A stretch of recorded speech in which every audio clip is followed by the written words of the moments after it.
Salam alaikum. Message bi c'est pour tous les Sénégalais yi nekk ici aux États-Unis. Donc the National Weather Channel dañuy def ay prediction that the next few days dañoo nar a am snow bu bëri ak ice bu bëri in a lot of states in the United States. compte nañ lu mot 35 to 36 states yoo xamante ne ni neige bu bëri ak ice bu bëri nar na fa wàcc.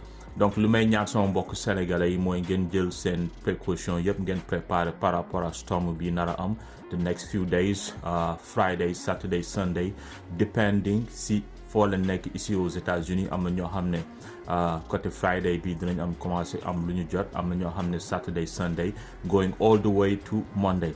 Donc lim leen di ñaan mooy fi nga nekk dama bëgg nga check the local news, maanaam news yi nga xamante ne nii moom moo nekk ci area bi nga dëkk. xoolal rajo bi, xoolal télévision bi, am na ay chaîne de télévision ABC, Fox News, am na local news, am na the Weather Channel. dañuy joxe the local news ngeen xool lan mooy forecast bi, lan la ñuy yaakaar ne moom mooy am the next few days, lan lañu yaakaar mooy am Friday Saturday Sunday going all the way to Monday.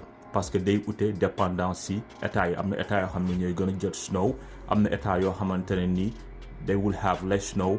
ice bi am na état yoo xam ne fa lay gën a bëri, am na yeneen zone yoo xam ne they will get less ice. donc check leen seen local news, même seen téléphone yi sax mën ngeen si xool the weather forecast, ngeen xool the next few days or the next 7 days lan la ñu wax. est-ce que neige bi day bëri, how many inches, ñaata centimètres wala ñaata inches of neige la ñuy yaakaar.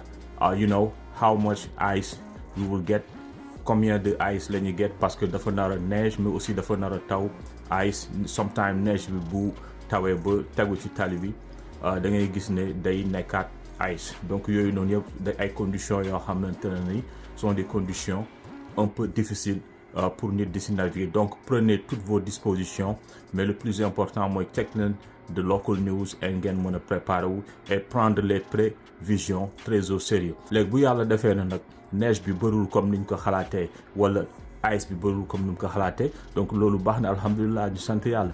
mais il faut pas que nga sàggane ko ba affaire bi ñëw ngay rëcc nga naan su ma yëgoon. donc ñun ñëpp nañ jël toutes les précautions nécessaires pour préparer storm yi nga xam ne wax nañ ko moo ngi nar a am the next few days.